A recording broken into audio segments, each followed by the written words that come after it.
Good? All right. So what we're going to do today, So what we're going to do today is, I like to think of this as Hormone 101. So it's not going to be, there's going to be some science, but it's not going to be a ton of science. Not going to completely inundate you with terms that you never heard of before or confusing things to do or supplements. I think everything about today's workshop, really as a practitioner, kind of what I'm hoping to give to you guys today is some really practical tips that you can take home with you. Things that don't cost a lot of money, things that you don't need to see a doctor for, just things that you can start doing today to help balancing your hormones.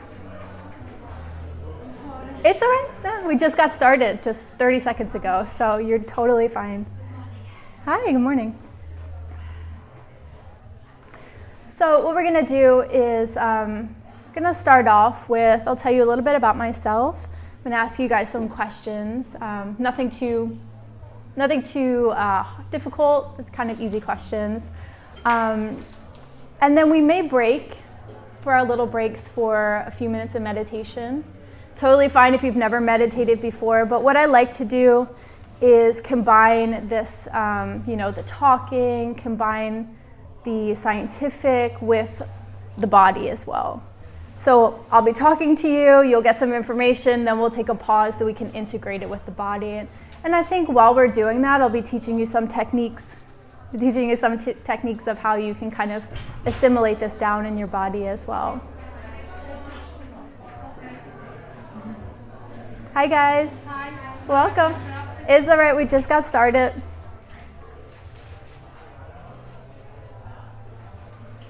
So let me tell you a little bit about myself. My name's Nicole Harlow. As you can tell from my accent, I'm from America. I've lived here in Malta for 3 years. I run the Women's Wellness Clinic here in Malta. So I see clients in Sliema at Tinia Point Holistic Center, but I live in Malta, so I see clients at my home as well. You can grab a card at the end if you have an issue, a hormonal issue that feels deeper than the topics we talk about today. So we're going to stay pretty surface in terms of general hormonal imbalance, but you may have some other things that you're working with that you're like, yeah, I want some one-on-one help. The reason why a lot of women come to me in the clinic is because they've been to their doctor, maybe they've had some lab tests taken, maybe they have had a diagnosis, or they're trying to get pregnant, or they have polycystic ovarian syndrome. And we've all been to the doctor. We know you get the normal 5 minutes, 7 minutes. Okay, here's your test, this is what it means, and you're kind of left on your own. A lot of us have been told that birth control pills are our only choice to get rid of hormonal problems like acne, things like polycystic ovarian syndrome, or just hormonal issues in general. So I've had that experience myself, so I'm going to tell you a little bit about how I came to this work, In a way, it wouldn't be wrong for me to say that I've been interested in this work, and by the work I mean women's health, women's sexuality, hormones, for pretty much as long as I can remember. And the first thing that I can remember is being about 9 years old, and I was at my grandmom's house, and I decided that I was going to write a book about puberty for kids by a kid. I hadn't even really gone through puberty yet. Like, I had no breasts, like, I didn't have my period, and I was just like, yeah, I'm just gonna make it for kids by a kid. So I remember sitting there at my grandmom's house, and I had paper and pens, and I started drawing, and I was gonna show visually how a girl becomes a woman. And so I was drawing these naked pictures, and I had first a 8 or 9 year old girl, and she had no breasts and she had no pubic hair, and then I drew her at 12, and then I drew her at 18. And so I went to Catholic school and I remember my mom came over and she looked at me and she's like, you can't draw that. And I was like, no, but it's like a book, I'm making it for kids. And she's like, you can't draw that, you can't draw naked women. And I remember feeling really embarrassed, and I crunched up the paper and I threw it away. And that feels like one of the first times that I felt a kind of shame as a woman, like as a budding woman. I felt like, oh, this isn't something that I'm allowed to teach. This isn't something I'm allowed to even know about or talk to my parents about. So that felt like the first real time in my life that I came up against this like a barrier, with my own family. So I kind of put that to the side for 15 years, 20 years, but it was always something that I was interested in. So when I'm saying that I've spent a life of being interested in women's health, I really have spent my life being interested in this. I didn't get my first period until I was 16, which is really late. And it's kind of ironic because I was probably one of the only people who couldn't wait to get my period. I was like, I can't wait to get it. From the time that I was like 10, I thought next year is going to be the year that I get my period. Little did I know I would be like 16 and pretty much like becoming sexually active before I even got my period. And, like a lot of women who get their period late, or like a lot of women who have hormonal acne when they're teenagers, I went to my gynecologist and she said, okay, we're going to put you on the birth control pill, because I got my first period and then I didn't get another one for 6 months or 8 months after that. So from the time I was 16, I really only had one true period before I was on the pill. And I think a lot of you may know this, but some of you may not. When you bleed on the pill, it's not a real bleed. It's a fake breakthrough bleed. So what that means is your body never ovulates. So my body and the body of a lot of women never really get the opportunity to learn how to ovulate. So it's something that our body needs to practice how to do. So I was on the pill, like a lot of women, from 16 until, we'll flash forward to about 22. And at 22, I started thinking to myself, okay, who am I? Who am I when I'm not on the birth control pill? Because I spent the time when I was 16 to 22 being on hormones. And the me that I knew was this me that was like jealous, crying, having drama in my life. And I was like, I think I want to go off this pill and see who I am when I'm not on the pill. And amazingly, what happened is I went off the pill and I discovered a brand new person underneath. I found this like cool cucumber who was kind of like, oh yeah, like I can handle life. I started doing yoga. I wasn't as addicted to the drama as I was before when I was on the birth control pills. And besides that, I had a lot of physical symptoms from the pill as well. I had anxiety, I had depression, I had gained a lot of weight. I was about 35 kilo heavier than I am right now when I was in my 20s, mostly because of birth control pills. I went off the pills, I started losing the weight pretty quickly. I found a new person underneath. But there was a hormonal issue that was waiting for me when I went off the pill, because the thing about going on birth control pills is it only masks the hormonal problems that are happening. So your doctor says, let's put you on the pill because you have acne, because you have polycystic ovarian syndrome, because you have a hormone imbalance, maybe you have too much testosterone, maybe you have too much estrogen. Let's put you on the pill. And what women find, which was my experience to a T, is you go off the pill and your hormonal symptoms that you had before the pill are waiting, but this time they're worse than they were before. Because usually what happens when you go off the pill, some women get their period back right away. They're like, oh, within the next month I was fine. Those women are the minority. The majority find that they have a burst of testosterone. That's the first thing that happens. So suddenly you have acne, you have greasy hair, you have greasy skin. Or you go on the pill, you have an underlying hormonal condition, you go off the pill to try to get pregnant, which is what a lot of women do. And they're like, I haven't got my period for 6 months, 8 months, because it's not treating the underlying hormonal condition. So what I found at 22 when I went off the pill was a better, more improved version of myself, but someone who has polycystic ovarian syndrome. Hi, welcome. Hi, sorry, I was like sitting out there, I didn't know you started. It's all right. Welcome. So I found out that I had polycystic ovarian syndrome. Does anybody have it? PCOS? Yeah, there's quite a lot of us who have PCOS. So it can be an insulin problem, it can be a problem with testosterone, but it's the #1 cause of infertility. So a lot of women have polycystic ovarian syndrome and they have no idea. And they usually don't find it out until they either have cystic acne or they have things like they're growing hair in weird places. You have some hair, not everybody has this, but say you get some hair on your nipples, or you're like, I don't know, my arms are hairier than they should be, or I have more pubic hair than I should have, you know? So they usually go to their doctor for that and say they find out that they have PCOS. But what happened to me was I went to my doctor, she did the blood test, this is around 24, say, and she says to me, all right, you have PCOS. Your only option is to go on the pill. I said, I'm not going back on the pill. Okay, well, we'll just cross that bridge when we get there when you want to get pregnant. And you guys know, I mean, just think of the flawed logic in that. Like, and how many women are trying to have babies and they just can't make it happen because their doctor said, hey, let's just cross that bridge when we get there. That wasn't a good enough answer for me. So what came of that was a 10-year research project, which leads me here, of just taking my own hormones into my own hands. I've read everything, did training, then started, once I could see that the changes were happening in my body, once I saw that the principles that I'm going to talk to you guys about today were working in my own life. And it's not just about having PCOS. These principles can help for pretty much every hormonal imbalance, whether you have high testosterone, low testosterone, high estrogen, low estrogen, progesterone, cortisol. There are so many different hormones, and it can feel quite complicated, especially when you're trying to figure out what's going on in your body. But the thing is, when you start to learn about it and you have like a trusted advisor, not just a doctor that's saying, oh, here, just take these pills and that's the only thing that you can do, then you can start making sense of what's actually happening in your body. And so I want to kind of throw this out to you guys, and we'll start off with a question.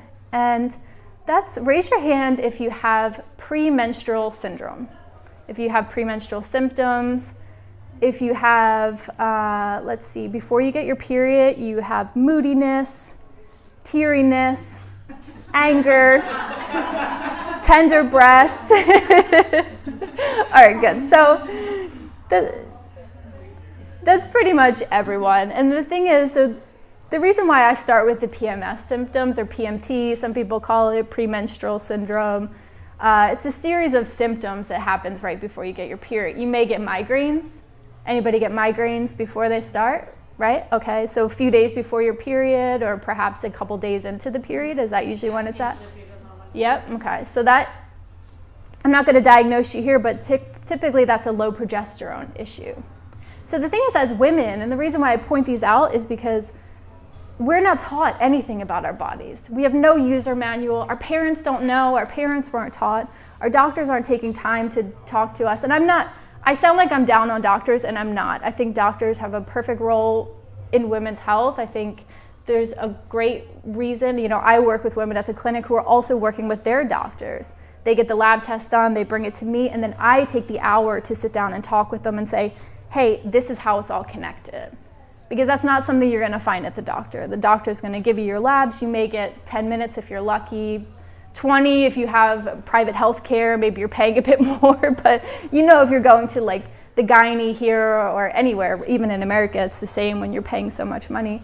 I've never had a doctor spend a lot of time with me, and what I see in my practice is, myself included, I'm working with a lot of women that have gone to the doctor saying, there's something wrong with me, and I don't know what it is. And the doctor's saying, your lab tests are fine, you're fine, there's nothing wrong with you. And I can't tell you how many women that I talk to, and this especially as you get older, once you get like 35, 40, when you get into the menopausal years, and you go to your doctor and you're like, I feel like I'm going crazy, I have all these weird symptoms, I can't figure out what's going on. And so many women's doctors have just said, you're fine. You know, and it's kind of like the message that you get back as a woman is like, oh, I must be crazy then. You know, there's so many women who are in that experience. And so I really want to be, you know, what I feel like my goal is, or my purpose for just even having these workshops here, for talking to women, is creating the space to say, you're not crazy. And to have enough knowledge to start putting the strings together and say, you know what, those migraines that you get before your period, they have there's a reason for that. There's a hormonal imbalance that we can correct naturally to boost those progesterone levels. And we see it month over month. How is it working? Did you get through a month without having a menstrual migraine? Yes, great. We've got you at the right dosage. If not, we'll take you down a little bit. We'll bring you up. So, I want to offer the opportunity to talk about how all of these things are connected, because they are, they're connected for all women. So let's talk about a couple more symptoms here. Has anybody ever seen brown spotting? Brown spotting, black spotting. Sorry? On the skin, you mean? Or? No, in your underpants, like before your period comes, rather than... So another way to put this is like when your period starts, if your hormones are in balance, it should start like turning on a faucet. So you may have like a few drips, where you have like pink spotting, but within an hour, the bleeding should start and you should need to put a tampon on. So if you see that, that's a pretty good sign that the hormones are in balance. If it's too heavy and you're changing your tampon like every hour, maybe even every 2 hours, the blood is really dark blood, maybe more like a grape or a pomegranate color, that could be high estrogen, right? So even the thing that's amazing about our bodies is even the color of our blood is telling us information.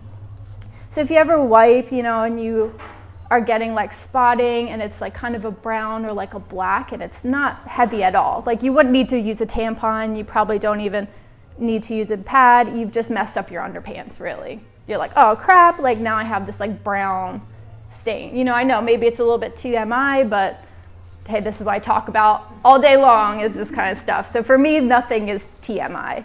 But if you ever see that, even after our conversation, that's a really good sign that you probably have low progesterone. And if you see that, especially if you're trying to get pregnant, that's something that you need to see a practitioner about, because what that means if you have low progesterone is you're going to have a much greater chance of miscarrying in the early term, because you need progesterone to keep that little bubby stuck in your uterus before the placenta comes in the first trimester. So we need to have enough progesterone for those first 3 months to make sure that we don't have early term miscarriages, right? So I'm putting that out there because that's one little thing that you can see in your body, right? It's as easy as wiping or looking at your underwear before you get your period. You see something brown or black, and you think, okay, I remember Nicole in the workshop said that this could be low progesterone. Maybe I need to go to my doctor and get my progesterone tested, especially if you're trying to have a baby at some point. But even if you're not trying to have a baby, progesterone is important for our mental well-being. It's important for relaxation. It's important for just feeling really good and calm in your body. So if you see that, whether you're trying to have a baby or not, it's important to work with somebody to get that balance up. So, what else? Another thing that we could talk about, just simple little symptoms, acne. Anybody who's gotten acne, especially if you get it along the jawline, that could be high testosterone. So there's all these little things that our bodies are showing us all day long, and it's really just about knowing the patterns to be able to kind of plug into the system. And if you work with somebody who knows the body well and knows the symptoms well, they should be able to start to put those things together. What you may think, it's all right, come on in. Hi, hey. No, absolutely, come on in. Yeah. So you may find things that they seem to you to be disconnected. But if you work with somebody and you start to learn more about the hormones, you'll see, oh, A, B, C, and Z all the way over here are all signs of, say, high estrogen, low progesterone, things like that.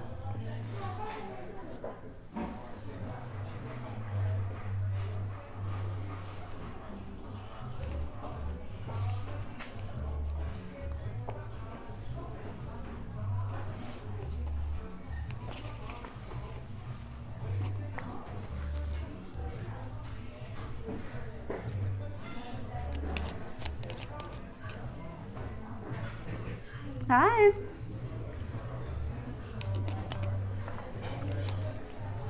Hey, welcome, guys.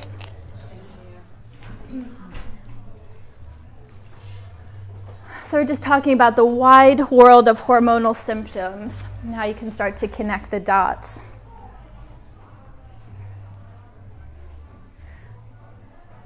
So what I'm going to do is, first off, I just wanted to tell you a little bit about my story, how I got to this work. It came from a very deeply personal place. So I've definitely been there before with hormonal symptoms. I still manage them every day.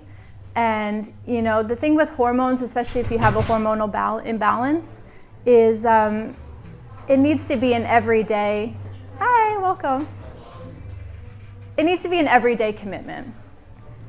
So that means, food choices, lifestyle choices, how you're managing your stress, which is a huge one. And we'll get into all of this detailed, but I'm just giving you kind of like the broad overview. I think what I want to do is I want to talk first about what I like to think of as hormone disruptors. So these are things that you either eat, things that you put on your body, things that you do every day that can be actively disrupting your hormones today and every day. So I like to start with these ones first because these are things that have actionable things that you can do, that you can start doing today without medication, without even taking any supplements or anything. And what I'm going to do is as I go through them, I'm not going to spend a huge amount of time like boring you to death with all of the science stuff, but I'm going to give you little like markers to say, rather than just saying, hey, don't do this, I'm going to just let you know like a little bit about why. Some people aren't interested. They want to just say, all right, just tell me what to do or what not to do. But I think there's probably a lot of us out there. As women, we're curious beings. We like to know the reasons behind things. So I think I'm going to try to strike a good mixture of doing the explanation without completely like boring you to tears too. So we're going to start with the biggest hormone disruptor and the thing that you can make the most changes on right now, and that's nutrition. That's the way that you eat. So we don't often think that the way that we eat is can be messing up our hormones in a big way, but it's super true. It's what we put in our mouths, what we eat every day, is really affecting our hormone balance. And that's something that we have a great amount of control over. We get to control what we put in our mouths, what we feed ourselves. And I like to think of, every meal that I eat, with the exception of like maybe 10% of my week, maybe there's a cheat day here and there. But I like to think at least 80 to 90% of the meals, what I put on my plate, is healthy hormone food. That I'm taking that opportunity and just starting off my day and every meal, having something that's healthy. So I'm going to talk first about what we need to get out of our diet, and I'm going to start with what I see for women and the women that I work with. One of the biggest hormonal disruptors is sugar. And, I hate to say that it has to be a completely sugar-free life, but it can really make a difference to cut out sugar, and that includes a lot of fruit too. So I have a lot of people come through the clinic and they say, I'm making smoothies every day. I'm saying, okay, what are you putting in your smoothie? And it's like, oh, berries and bananas and an apple. And I'm like, no, I would like to see it more like spinach and kale, and starting with, a lot of vegetables, green vegetables especially, ginger, and then maybe if you're having fruit that it's berries, or grapefruit, things like that. But, the reason why sugar is one of the worst culprits here is because it spikes your insulin level. And a lot of women don't know this, but when your insulin spikes, so does your testosterone.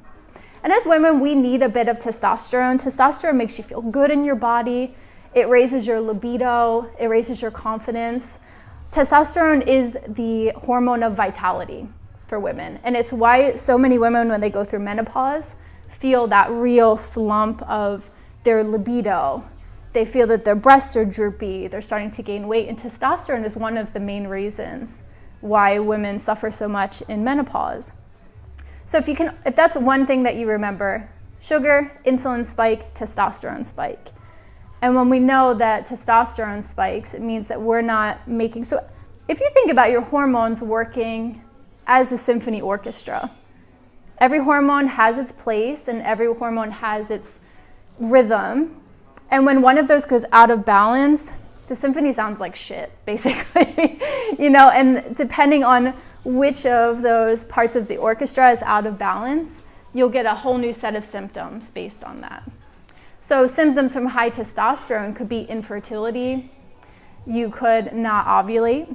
So the higher your testosterone, the less your chance of ovulation. High testosterone, you could find you have greasy hair, greasy skin. You could suffer from acne, or you could get polycystic ovarian syndrome, like I talked about myself having. So I know that that's something that I need to work on every day, making sure that my sugar level is down, cutting out sugar almost completely, and eating some fruit, but fruit that's low in sugar. So not necessarily like bananas or oranges or apples, but things like fresh berries, kiwi, yeah, grapefruit.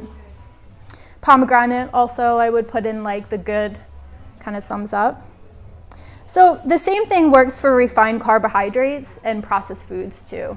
Insulin spike, testosterone spike, it means all the rest of your hormones are out of balance.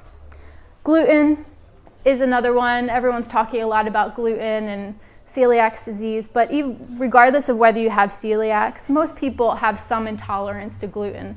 And how that manifests with your hormones is you can either have inflammation, and when you have inflammation, chronic inflammation in your body, your hormones will be disrupted.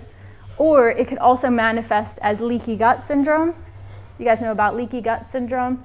So it just means that the cells in your intestines, rather than being pressed tight together, they start to get these holes in them. And when you have holes in your intestinal walls, what you find is the hormones like estrogen that go through your liver, they get conjugated and they're in a more toxic form. And you're supposed to poop them out. Like, they're not supposed to go back into your body, but when you have leaky gut, they can start to leach back into the body. So, reason why gluten is not good for you. Fried foods, I'd also put that on the no-no list. Things that are cooked with industrial oils, things like vegetable oils, palm oils. The reason for this is they're high in omega-6s. Omega-6s are inflammatory. Omega-3s are anti-inflammatory. So just remember, inflammation is bad. So if that's one thing you remember from that. Other things I'd put on the list, things like conventionally farms, like meats, eggs, fish, they're often treated with antibiotics. Antibiotics not good in your body, not good for your hormones. They're often treated with hormones as well, which can disrupt your own hormonal balance in your body. Now, here's a big one. Who's vegetarian in a group? Okay, I figured at Pure we're going to have quite a lot of vegetarians. So soy can be really disruptive to your hormones. Soy has what's called phytoestrogens. Sorry. Hi, don't worry, come on in. Thank you. Soy has what's called phytoestrogens.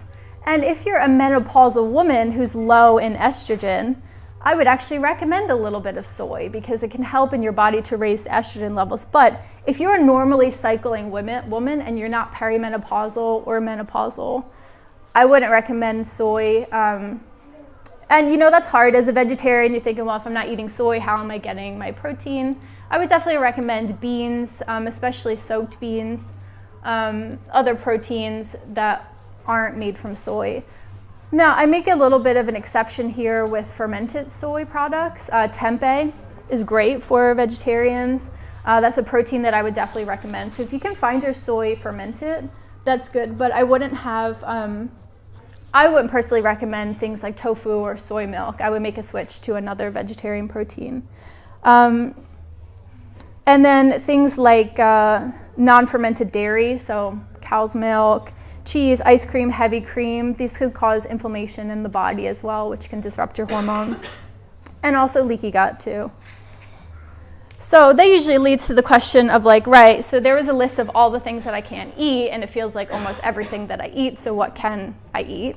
The things that I recommend, obviously starting off with lots of vegetables, organic if you can have them, because the pesticides in non-organic vegetables can really disrupt our hormones as well. I like to say, eat 1 to 2 kilos of vegetables a day. Sounds like a lot, but get them on the plate. Have a few of them with every single meal. Put them in smoothies. One thing that I would make a caveat, anybody have thyroid issues here? Okay. If you have thyroid issues, especially low thyroid, you're going to want to make sure that kale, Brussels sprouts, and what was the other one? Kale and Brussels sprouts. Broccoli. So things from the brassica family, cook them rather than having them raw. So, I see people, and I recommend for people, if you want to put kale in a smoothie and you suspect you have low thyroid, or your doctor's told you that you're hypothyroid, steam them for a couple minutes. If they're raw, they have a compound called goitrogens that can actually start to inflame the thyroid gland. So that's the one thing I say. Vegetables are great if you have low thyroid. Just make sure that you're cooking the brassica family. Again, that's kale, Brussels sprouts, and broccoli. Just give them a steam for a few minutes. Then, if you want to put them in smoothies and things like that, steam them, put them in the freezer. Then you can take the frozen ones and put them in the smoothie. So it's not like hot or disgusting, but you can still like have kale and broccoli and Brussels sprouts. Something that I love to recommend for women is good fats. Most women are afraid of fats. They think fats make them fat, and that's not true at all. Our bodies, as women, we need fat. Our brains need fat. We need fat to ovulate. And, the ones that I love the best, avocado. I recommend for all women half an avocado every single day, especially if you're trying to get pregnant. So they did a study on women, and they had half of the group eat half an avocado every day, and the other group didn't have avocado. The group that had avocado was 33% more likely to get pregnant in that cycle than the group that didn't have avocado. So what I love is just reading. I'm such a geek, and I read a lot of studies about like the power of food and what we put in our bodies. And that's great. I mean, half an avocado is working as well as other people taking fertility drugs, which is amazing, when you think about it like that. A half an avocado, and they're delicious. So get more avocados. Olive oil is great. Coconut oil, especially for coconut oil is one. Do we have vegans in here? Yep, yeah, so coconut oil is one I definitely recommend for the vegans, getting that good fat. For my vegans, usually it's avocado, olive oil, coconut oil. For vegetarians and the people in the group that do eat meat and things like that, grass-fed butter is my favorite. I recommend, putting that into decaf coffees, making a butter latte in the morning. Grass-fed butter has a lot of vitamin A in it, which is great for, one, your fertility. It's great for ovulation. It's great for your hormone balance, too. So you have my permission to eat lots of, but it has to be grass-fed, though. The brand that I like here in Malta is Kerrygold. And that's something that you can find, that's something I've been able to find pretty much everywhere here really easily. For the non-vegetarians, grass-fed meat, low mercury seafood. So that's things like wild caught salmon, things like mackerel, beans for veggies, especially if they're soaked or sprouted. The reason why I say soaked or sprouted is because beans have something called phytic acid in them, which is actually an anti-nutrient. And it means that if you're eating beans with a lot of vegetables and they haven't been sprouted or they haven't been soaked, that they can start to, essentially if you think about it as having like gears, and you eat the beans and the phytic acid will start to like attach onto things like magnesium and B vitamins, and you'll actually just process them out of your body without them going into being absorbed in with the body. So I like to either, advise having, like, if you're going to have your vegetables, have them outside of the beans if you're not soaking them and sprouting them. Nuts also have a lot of phytic acid in them too. So it's just about being conscious of timing when you're having these things, because you could be like sprinkling nuts in your salad and it's not like a soaked nut, or and then you're losing some of the nutrients that you're eating as well. So other things that this is a big one that I personally recommend for women clients, and that's gentle carbohydrates. And I think a lot of people are probably happy to hear that, because we've been taught, well, I certainly have received the messaging that carbs are bad and all carbs are bad.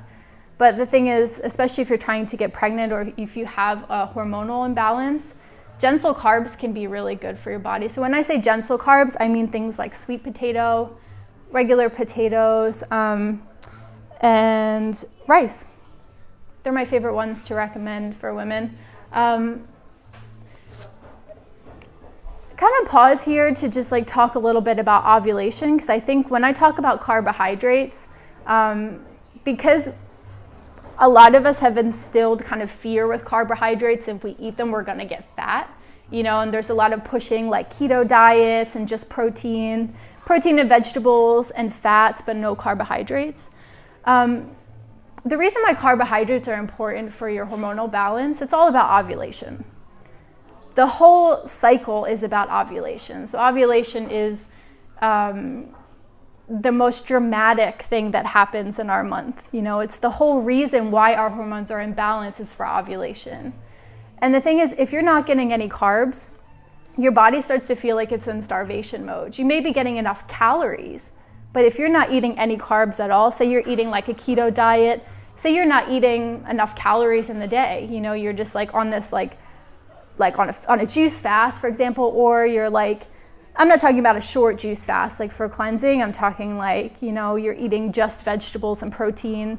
You're not really eating a lot of fat. You're trying to lose weight. You're noticing that you're eating like hardly anything, but the weight is not leaving. You're exercising, but you still have weight, especially around the middle. You're not ovulating. You're missing your period. Usually that's because you don't have enough carbs. And when the brain and the hormone system interprets that there's not enough carbohydrates, it says evolutionarily wise, oh, we're starving. Why would we ovulate this month? Like, we're obviously starving. Like, we don't have enough food to take care of, our offspring. And so the body says, like, hold up, we're not going to ovulate this month. And what I found for a lot of women who are missing periods, or they're going, they have like, they're not getting their period every month, they're like skipping a month or skipping 2 months. If I look at their diet and I'm like, okay, you're not eating enough calories or you're not eating enough carbohydrates, we can start to bring their period back just with that alone. So I'm not saying you have to eat a ton of carbs, but don't be afraid of them, especially if you're eating the gentle ones like sweet potatoes. And carbohydrates, they help us to feel good in our body and they help us to relieve cravings. So I would rather see you introduce some more carbohydrates into your diet and get rid of sugar, because carbohydrates can help you with sugar cravings too. So you're trying to cut out sugar from your diet, like even honey, things like that, agave syrup. If you have a sweet potato, that can help with the cravings too. So. What about quinoa? Other like gluten-free kinds, like quinoa, millets. Yeah, they're all, in my book, they're all good. Yeah, so I would definitely recommend quinoa as well. And like farro, buckwheat, things like that. As long as they're gluten, I don't know if buckwheat is gluten-free. Yes. It is gluten-free, yeah. So I would say buckwheat as well. So the two other things that I would recommend for your eating it, and it's good for your hormones, one is fermented foods, like yogurts, fermented vegetables, because some of your hormones are created in your microbiome, which is the symbiotic relationship of gut bacteria, good gut bacteria that's in your stomach and your intestines. A lot of people think that the hormones are just made in one place. They're actually made in multiple places around the body. So we need to make sure that the microbiome is strong as well. And eating fermented foods is one of the best ways that you can replenish the good bacteria in your body. And you get another positive benefit for that, which is a lot of your neurotransmitters, which are things like serotonin, dopamine, the things that make you feel good in your body, the things that make you feel happy, are also made in the gut, in the microbiome. So the more that we can support that, that's why, ancient science, things like yoga, for example, have taught us that there's a second brain in the belly, in the gut. And now we're learning with modern science that that's true. We do have, we have neurotransmitters that are created in the brain. They're also created in the gut too. So it's important that we nourish our microbiome. It's important that we nourish all these little good guy bacteria that are working to try to make us happy, to increase our dopamine, serotonin. And then I would say small amounts of fruit. My favorites being berries, lemons, lime, kiwi, like you said, pomegranate, grapefruit. All right.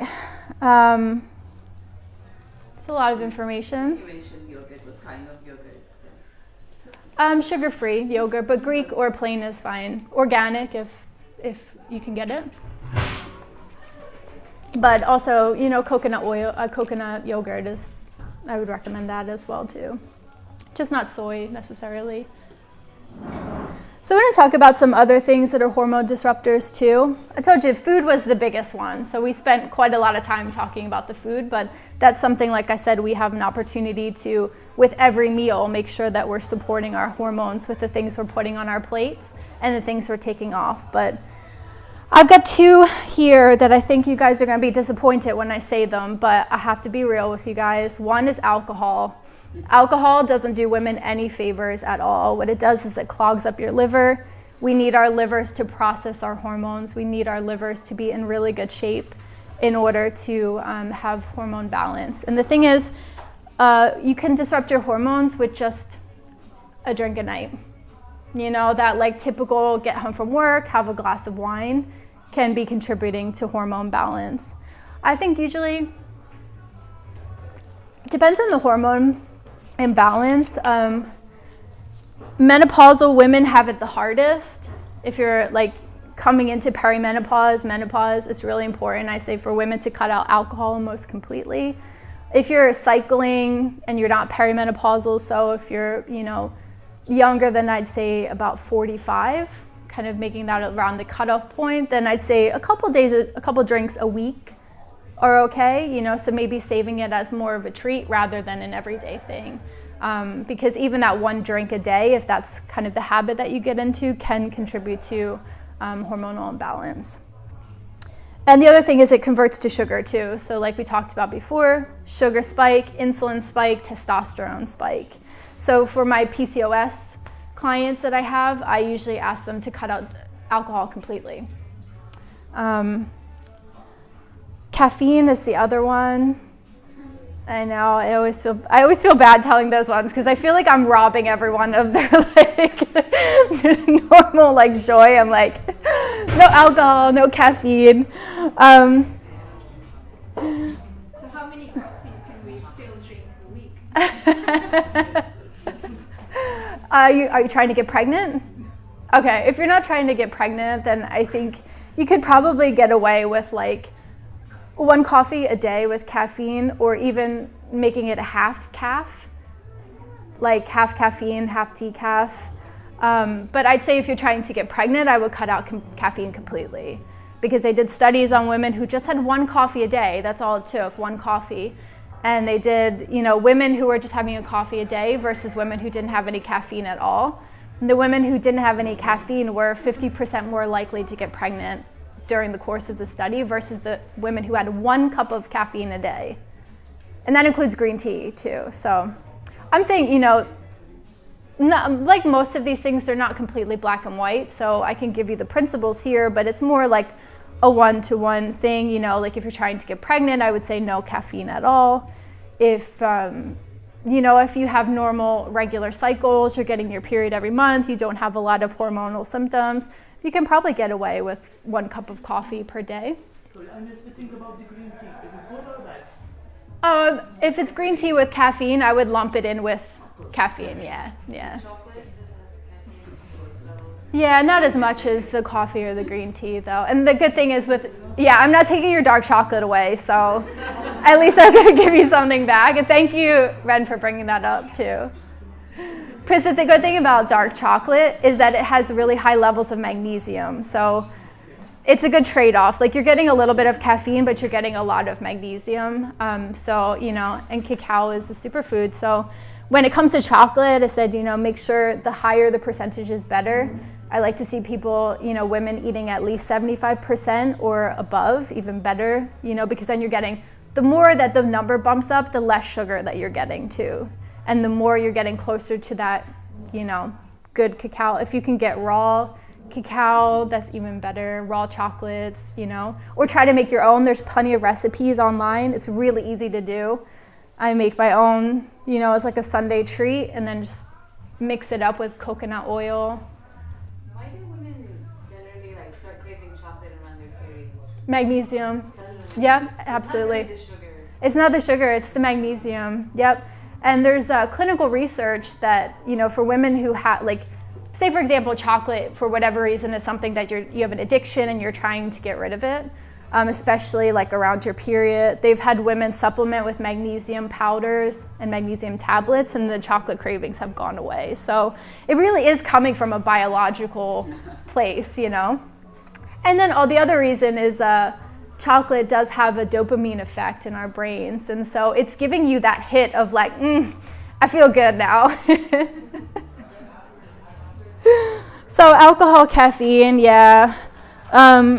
Next thing that could be robbing you of your hormonal balance is the products that you put on your skin. And this is a huge one, you know. A lot of us, you know, we eat really clean and then we use everything under the sun to clean our houses, to put our makeup on.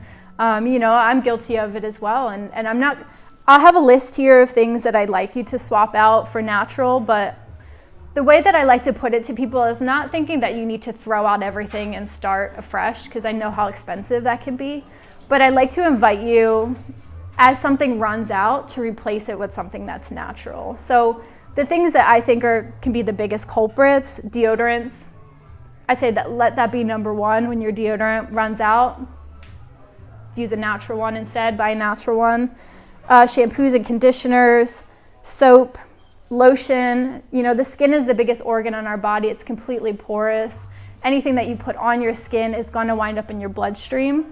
If it's disruptive to your hormones, has xenoestrogens, for example, which are fake estrogens, which are in almost everything chemical product that isn't completely natural, that's going to disrupt your hormones. Moisturizer, mascaras, lipstick is a huge one. I mean, I just get sad looking at all my MAC lipsticks and being like, just knowing what I'm, you know, ingesting with the amount of, you know, the average woman, like how much lipstick she eats in a lifetime is, I mean, look it up. It's disgusting when you hear like the actual figure. So foundations, mascara, lipstick, sunblock is one that people don't tend to think of. Sunblock can have a lot of xenoestrogens, which are fake estrogens. And when I say xenoestrogen, what I mean is a fake estrogen in the chemicals. And if you think of our hormone receptors as a lock and key, right? So you have an estrogen receptor that's the lock, and then you have estrogen as the key. That the estrogen that your body makes fits perfectly, opens up the lock. Xenoestrogens is like a key that almost fits, but it doesn't really. It jams into the lock. It gets stuck, it tries to turn it, and it can't. So that's everything in all these products has xenoestrogens in it, which are jamming up our locks, and that means that good protective estrogen that our body makes, or progesterone or testosterone, doesn't get into those locks.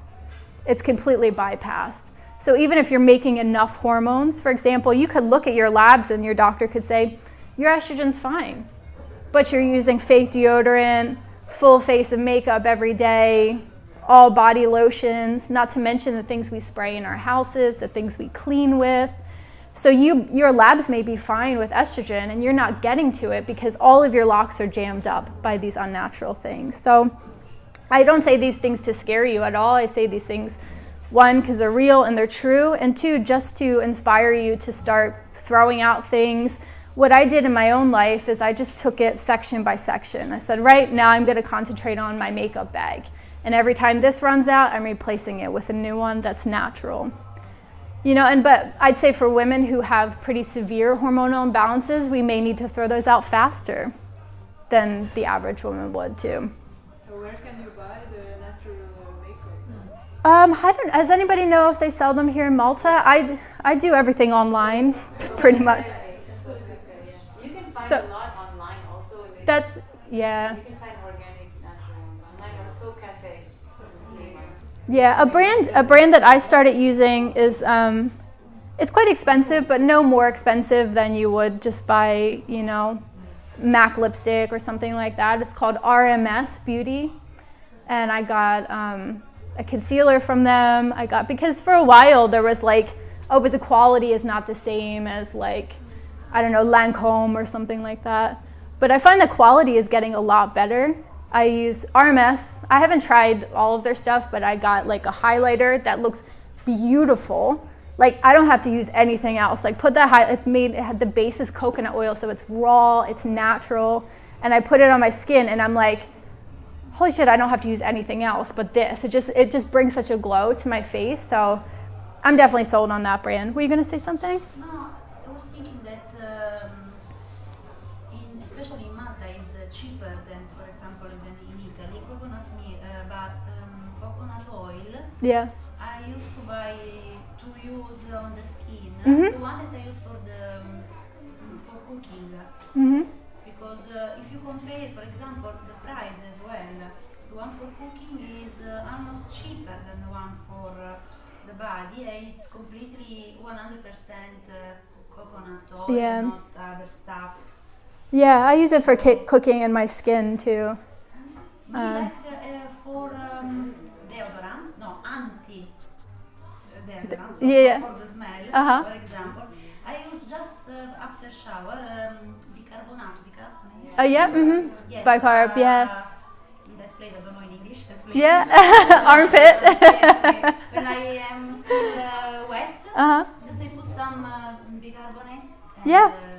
So there's so many, ideas, and there's a ton of websites, and we could actually have another workshop just talking about this topic, like how to make the swap and stuff. So I'm gonna jump over it for now because there's still a lot to cover. But yeah, like she was talking about bicarbonate, apple cider vinegar. I just want to make a quick comment. Yeah. A lot of women who want to go natural find products that say aloe vera, and they think, oh, this is a natural shampoo. It's a great or point, natural yeah. cream or whatever, and then it's full of the other stuff that's not Yep. good. So I would do what she does and just, if you can eat it, use it on your body. Yeah. If you can't eat it, don't use it. Yeah, no, that's a great point.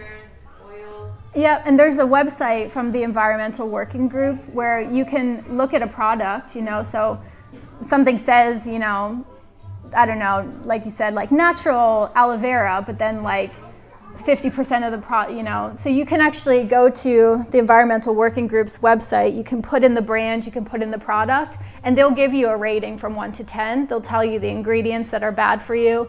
They'll even tell you the ingredients. So what you're looking for as a woman especially are endocrine disruptors. And they'll say, XYZ is a known endocrine disruptor. So it's about doing due diligence, doing your research, researching products online. And if you can't find it here in Malta, there are a lot of places that will ship this stuff as well. Cleaning products, yep. Making sure that you're, same as what you put in your body, is we're also breathing it, it's going on our skin. Air fresheners, candles even, that's something that people don't tend to think about, but replacing candles and scented things in your house with soy candles the smell is with essential oils, for example, rather than fragrance. And then here's a big one, plastics that we put our foods in, tin cans that have BPA on the inside of them. So if you eat any tinned food, making sure that it says BPA free on the front of it. BPA and the chemicals in plastics can be really disruptive to our hormones as well. And never ever, microwaving things in plastic containers. Trying to not buy things like meats and cheeses that are in plastic containers. I mean, we live in a world where there's so much plastic everywhere, so it's really hard to, this I find personally is one of the hardest ones in my life to either get rid of or to make choices without plastic, but at least being conscious of it, the best that we can. A couple more here. One is antibiotics, really disruptive to your hormones. I notice, especially here in Malta, that people get prescribed antibiotics like an insane amount. Oh my God, every person that comes in through the clinic, woman so far, when one of my questions I asked is have you taken antibiotics in the last 6 to 12 months? And every single person said yes, and they're for just little things. I like to think, I'm not a doctor, I don't pretend to be a doctor, but I do like to advise, really think twice before you're taking antibiotics. Ask yourself, the doctors are gonna prescribe them no matter what. You go to the doctor, they're gonna say, oh, you have a cold, antibiotics. Oh, you have cystitis, antibiotics. Oh, whatever it is that you go for, they're pretty much going to give you, take some antibiotics. I would ask myself, one, do I really need them? Is there a natural route that I can do for this? Can I just, if I have a cold, for example, can I just support my immune system and let my body just let the cold run its course? There's natural remedies for even things like cystitis. A lot of times you get prescribed antibiotics for something that's not even a bacterial infection. It's, your doctor is giving it to you as just a kind of cure-all panacea. Here, take it, because people feel better when they're taking a pill, So the thing about antibiotics is it can disrupt your hormones for up to a year just by taking one course of antibiotics. And the reason why it does this is we talked a little bit before about the microbiome. The microbiome is where we make some of our hormones. It's where we make neurotransmitters. And when you take antibiotics, even one course, it's going to kill all the bacteria, even the good guys too. That's the good bacteria in your vagina as well, and your vaginal canal. You can find yourself more prone to have candida spread. You can have thrush more easily. And because you're killing all those good guy bacteria, you really have to work to repopulate. So if anybody in here has had antibiotics within the last year, I'd say make sure that you're eating a lot of fermented foods, double upping on yogurts. What examples are fermented foods apart from yogurt? Oh, like sauerkraut, for example. I make my own fermented foods at home. It's super easy to do. Just buy some jars from one of the shops, get a bunch of vegetables. There's recipes online. I make kimchi, which is a Korean fermented food, with garlic, cabbage, ginger. It's like very good for your immune system as well. You don't want to find the sauerkraut that's like, you want to find it somebody who's making it fresh versus like the kind that's in a can or even like in a bag. But I find, making sauerkraut at home is super easy. And it only takes a couple days. And then you have it fresh and it has no chemicals in it. It was made at home. And you'll get all those good probiotics too. Does anybody know, is anybody making kombucha? Yes.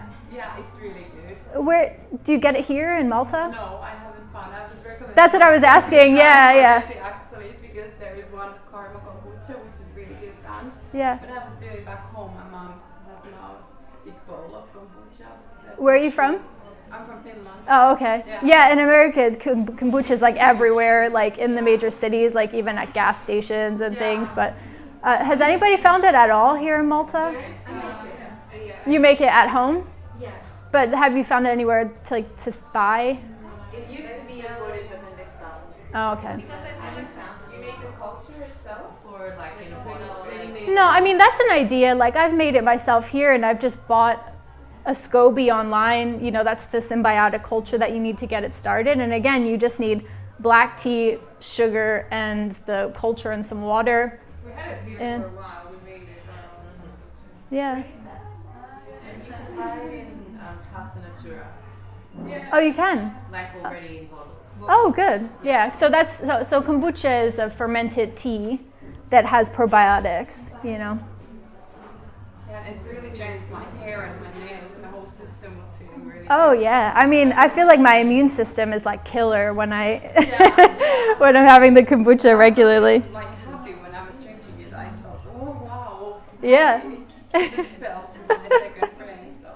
And it's true, yeah, like exactly what you said is I think a lot of people's experience is when it helps your microbiome, you find that you have more feel-good neurotransmitters that are available for your brain as well. So not only can it help your hormones, your immune system. I'm a big fan of fermented foods. I love them, and I usually advise people to try to have fermented foods with every meal.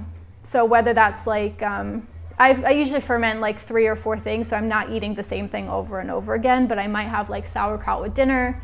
I might have some kimchi with breakfast with my eggs. I may have like, this time around I pickled cauliflower and carrots, and they were really tasty too, with a lot of garlic, and kind of just make sure that like, that a fourth of the plate has the fermented foods or some yogurt, for example.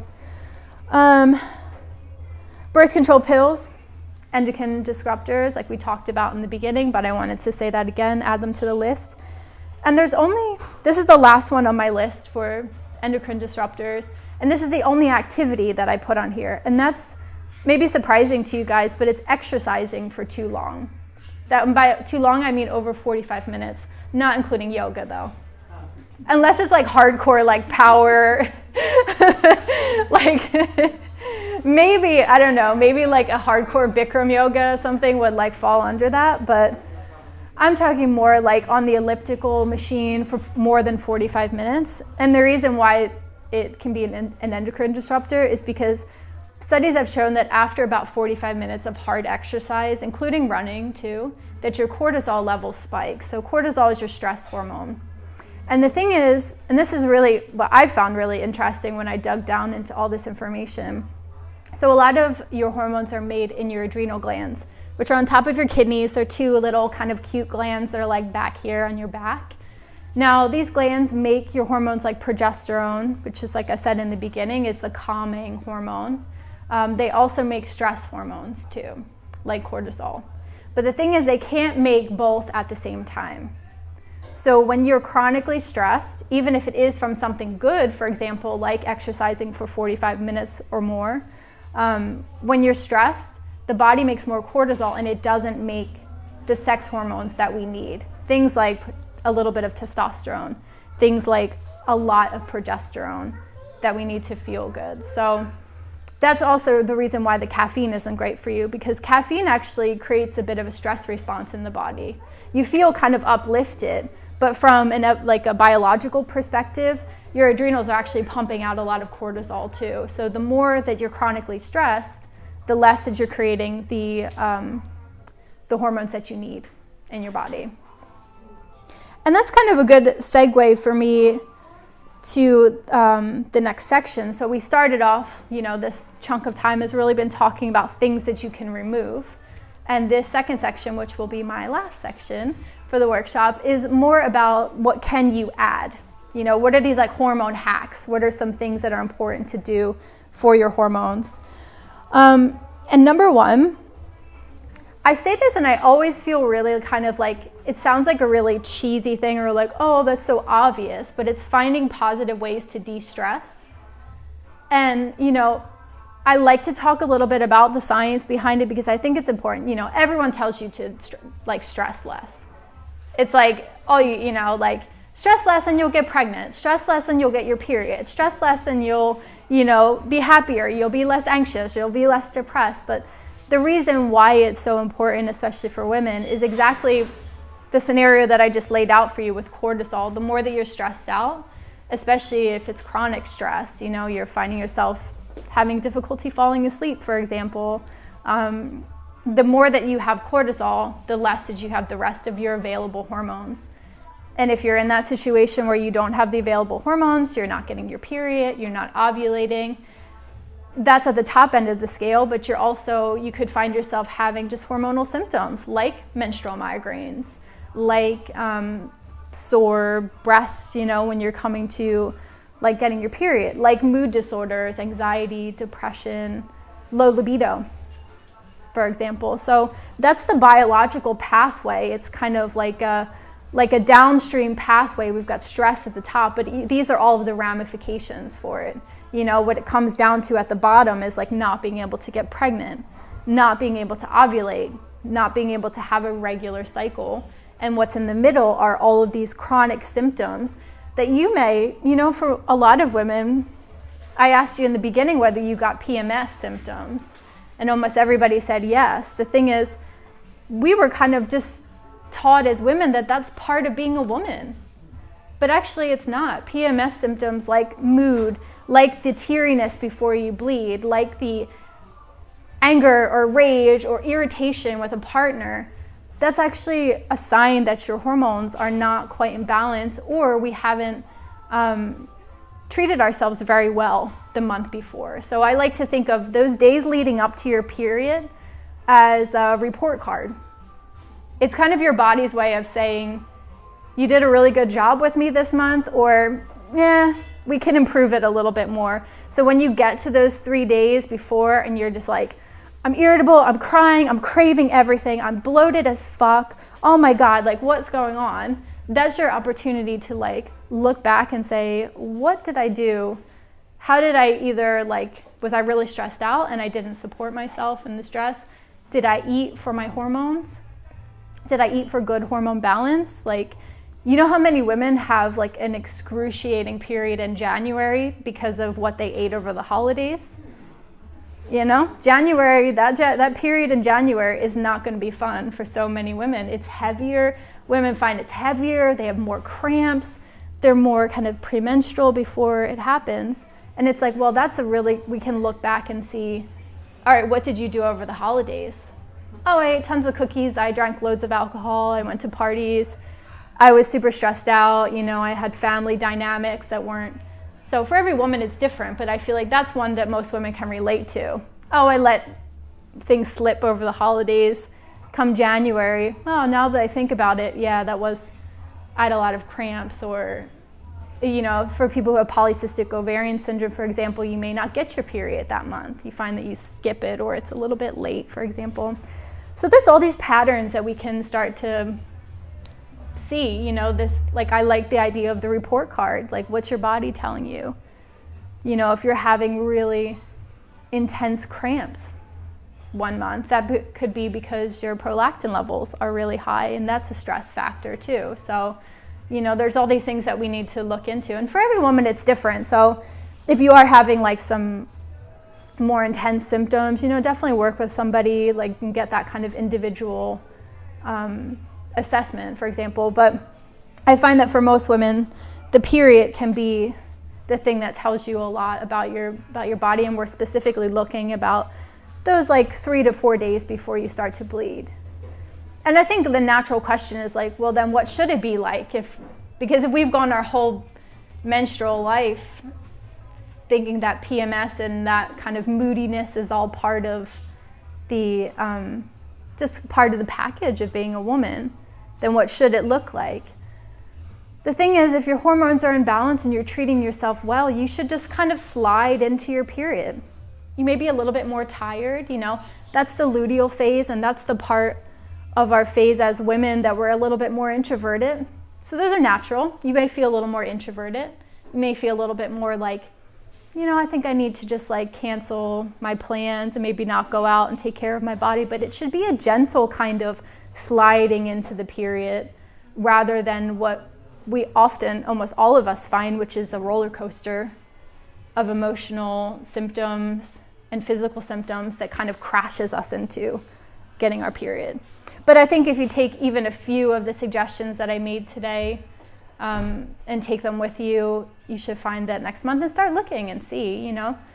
And something that I find, especially with women that can make that part of our cycle so excruciating, not even from a physical standpoint, but from more of an energetic standpoint, is I think that when you're feeling that like frustration and you're feeling like moodiness and I don't know, maybe irritation with like a partner or a boss, check in with yourself like the next month when you come around to this time and ask yourself how much truth there is to the irritation that's coming out. Because what I find often with women is this is the time where we kind of access that like that primal anger that is inside.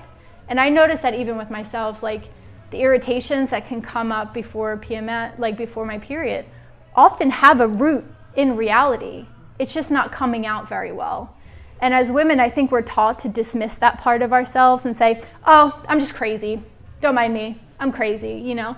And just like completely dismiss like the frustration that can come out from that time. But I think that there's something to be said in harnessing it as well. And I don't mean like go all crazy, and I just mean like write it down. You know, if you find like, say you have a partner and every time you're about to have your period, you're getting into the same arguments over and over and over again. I think that PMS can sometimes like be a little bit of a window for women to show us like, hey, this is a problem that needs to be addressed. But it's just recognizing from a hormonal standpoint, we're not super well equipped to be good communicators at that time of the month too. So what I like to advise people to do is if you find that there's like a specific issue that's coming up, whether it's a body image thing, every time you get to that part, you're just like, I hate myself, I don't look good. Or maybe it's something with a partner, like could be something little, you know, you're getting into the same fights. Write it down, wait for 2 weeks time when you're ovulating. She knows it. She's like, yeah. Because I had noticed that before I had my last baby, I was always, every month, getting into a fight with the If same. it was a good period with my husband, I Yeah. always get in a fight. Yeah. Then I trained myself, noticing if it was my period like you, and I would just stay calm, not say anything. Yep. Write it down, wait 1.5 or 2 weeks. Yep. If it still bothers me, then I will talk. Perfect. If not, then it was.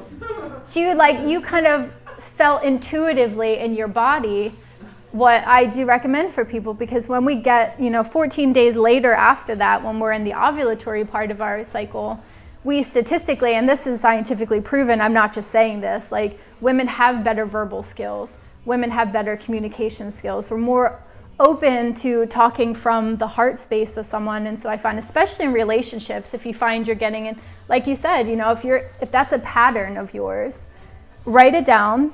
I wait until I'm around ovulation time. I look at it again and I say, you know what, is this an issue that needs to be addressed? If so, right now it's my greatest strength to sit down and say, being very embodied in my own body and empowered as a woman to say, okay, we need to talk about this.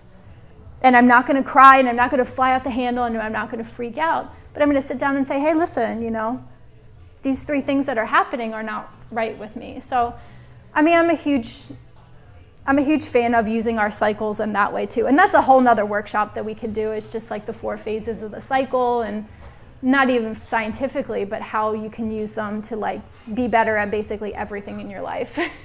Have a better relationship, be better at work, how you can kind of harness those strengths throughout the month.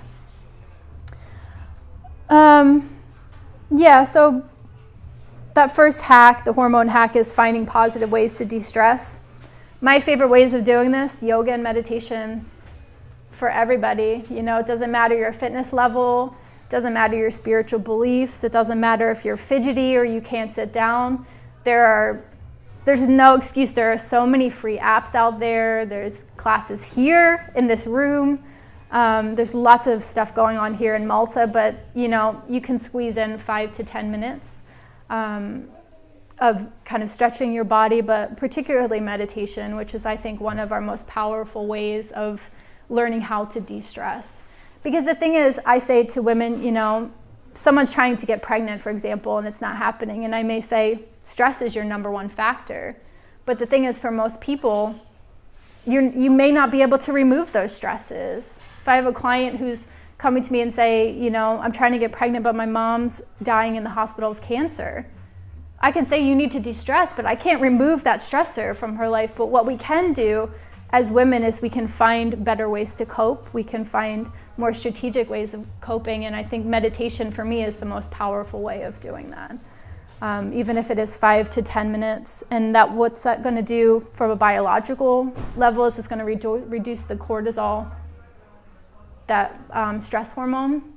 It's going to take the level down, which means that your body has more raw materials to make happiness hormones, to make sure that you're ovulating, to make sure that you're getting your period, and that you're not then adding all of these symptoms on top of being stressed too. So we often can't remove the stresses from daily life, but we can change the way that we deal with them. Yeah, meditation is my favorite tool. And then supplementation-wise, I love magnesium. Like Ram was saying about chocolate, dark chocolate, has magnesium, but also there are magnesium powders.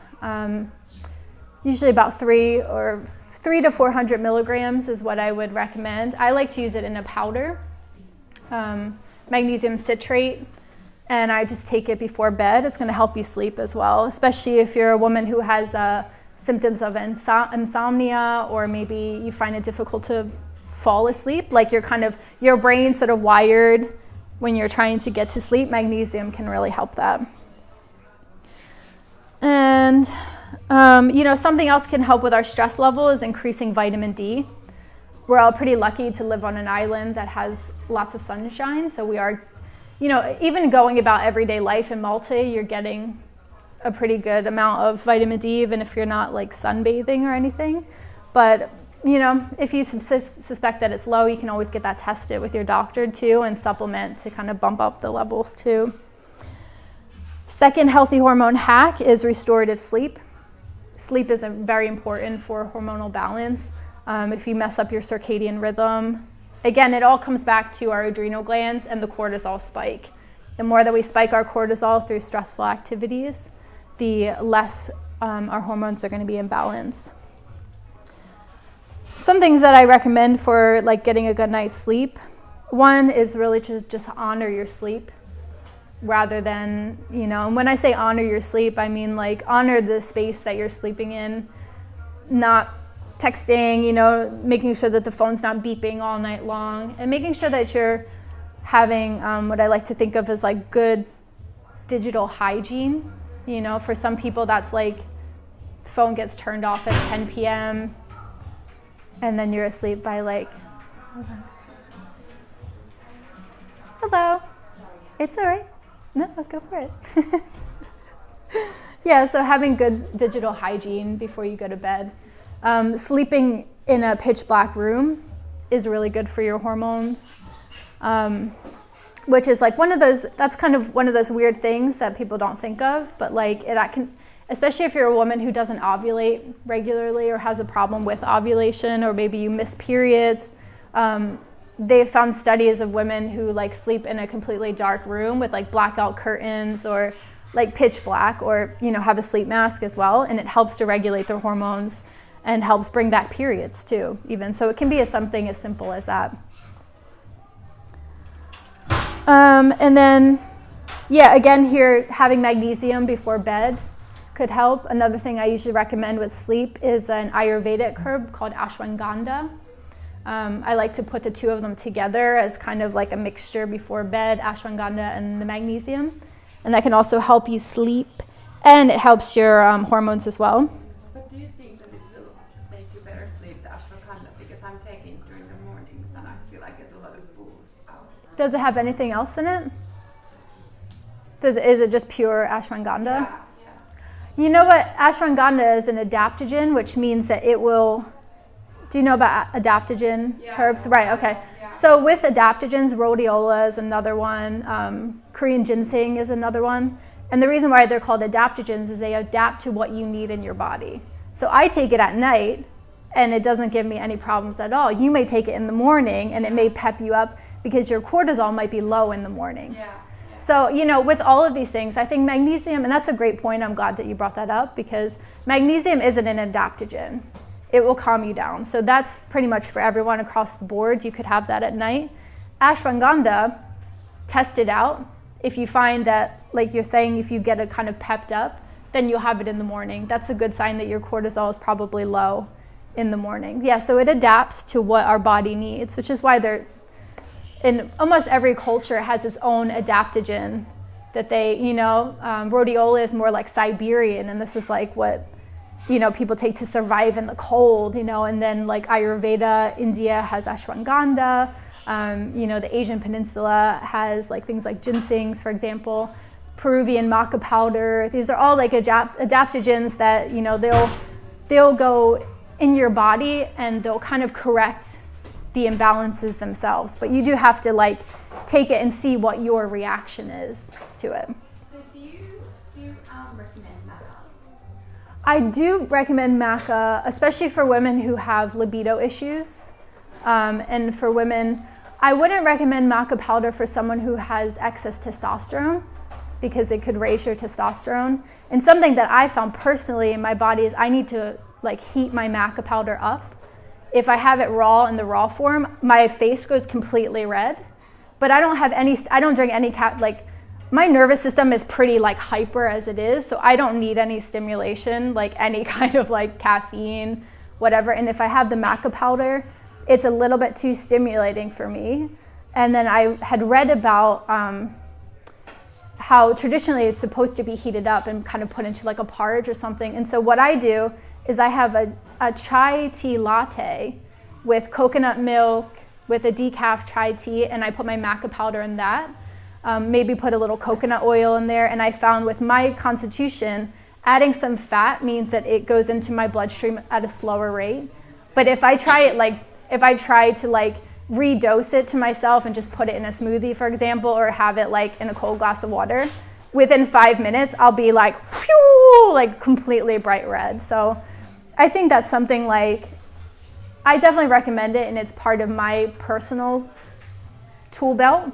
But I think it's every woman has to feel the way that they react in their body. But I'd say if you try it out and you try it raw and you find that you do get that reaction, try it either cooked in porridge, eat it with a little bit of fat, or just like put it kind of warm into a tea, and that helps break down the enzymes. And I find that's a little gentler for your body.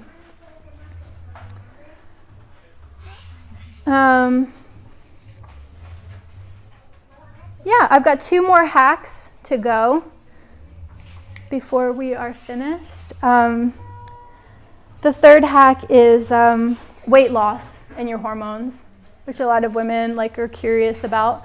And what I find interesting about weight loss and fat in general is this idea that in your body, not all fat is created equal. So where you have fat in your body is actually important for your hormonal health. So what's good for me as a girl with a booty and thighs is that when you have fat on your hips and fat around your butt, that's usually pretty good and it's pretty healthy for you. We actually store some of our good hormones like DHEA, which is important for fertility. We kind of store it in our hips and our butt. When I read that study, I was pretty excited. So I'm someone who's always had a booty my whole life. So I'm yeah, I got my DHEA in here.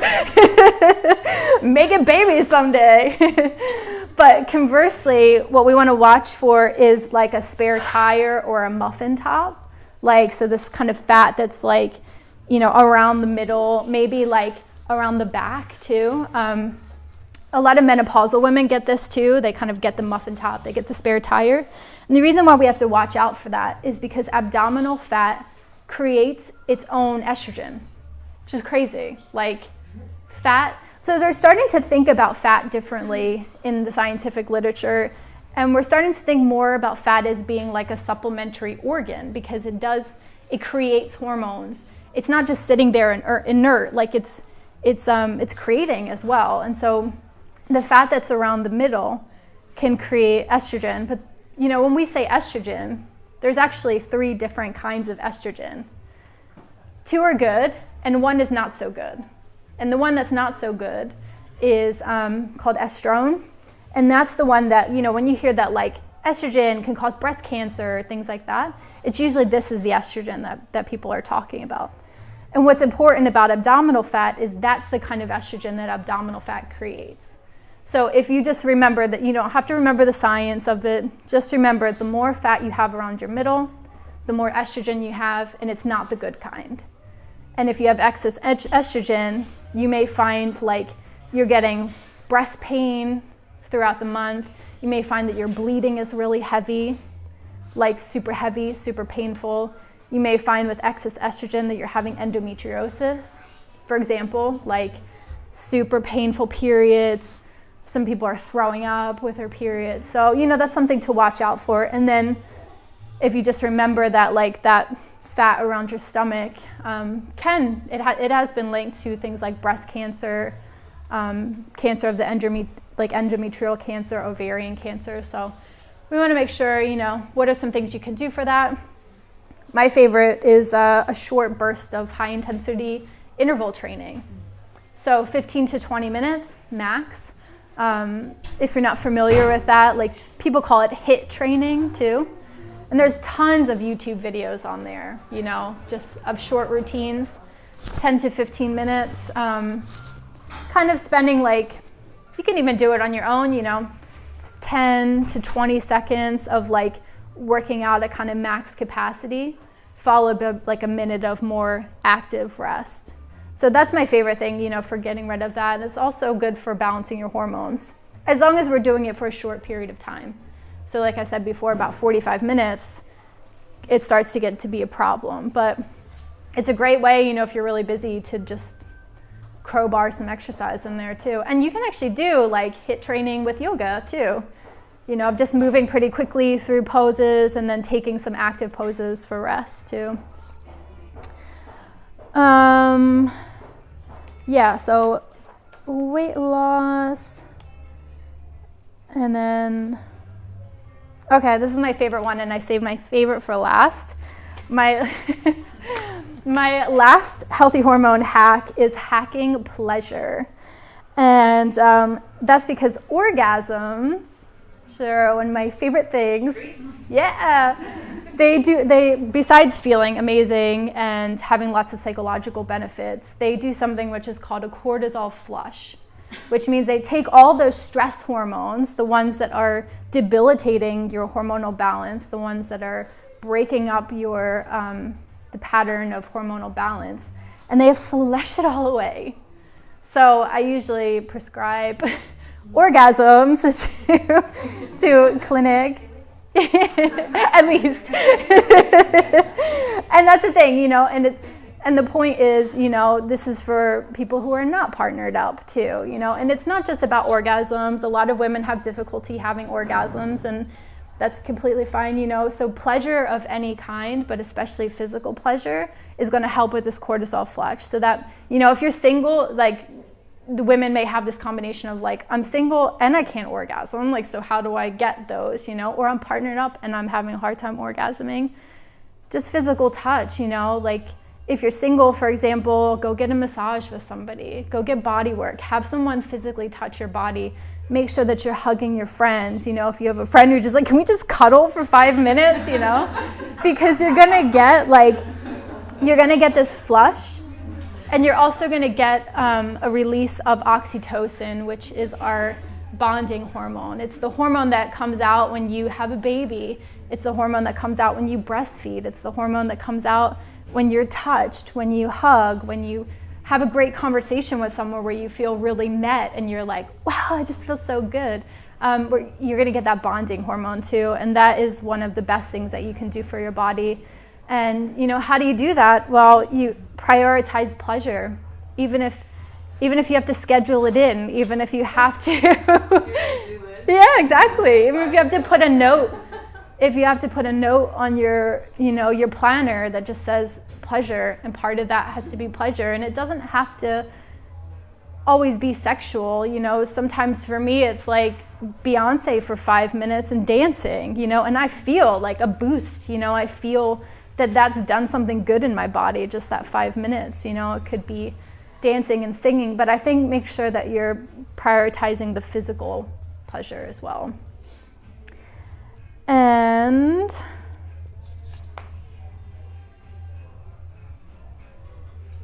yeah, set aside a time for intimacy and touch and orgasms. Yeah.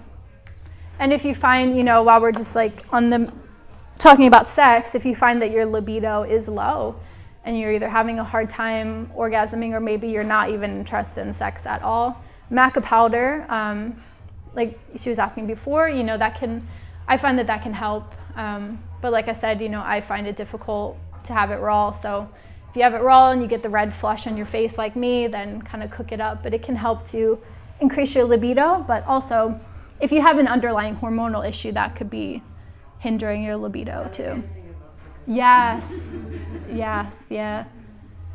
Even just hip circle, you know, even just any kind of like hip circling as you sit down, just dancing, moving the hips, you know, I find that, you know, just talking about kind of dancing or even yoga poses, I always recommend like twisting, kind of just anything to like get the blood flow down in the pelvic part. Yeah, sure. I don't know if we talked about this in the beginning, because you were like saying like the pill. Okay. So I've never taken the pill, but like, do you recommend any type of natural birth control? Oh, natural birth control. So yeah, fertility awareness method combined with condoms, if you're having sex with men, is probably, but I'm like natural condoms, not ones with spermicide on them at all. Nowadays they have also a brand called Kaya does a diaphragm. I don't mess with diaphragms. It feels like way too much preemptive preparation because you have to put it in before sex. But, you know, like for me, a barrier method like condoms combined with fertility awareness. If you have a super regular cycle, and you have like sex with a partner, for example, that you're both STI tested and you're fine just like exchanging fluids, then fertility awareness method with a regular cycle, I think is fine, you know, especially if you're using an app. There's, it's kind of pricey, but there's a thing called Daysy. It's DAYSY. I think it's maybe like, I want to say it's like €200 or €300, which is like a pretty big price for a lot of people to pay. But that uses, it takes your temperature every day, but it will give you a green light, red light, orange light. And so it actually starts to kind of learn with your cycle too. Sorry, that's an app or? It's a gadget.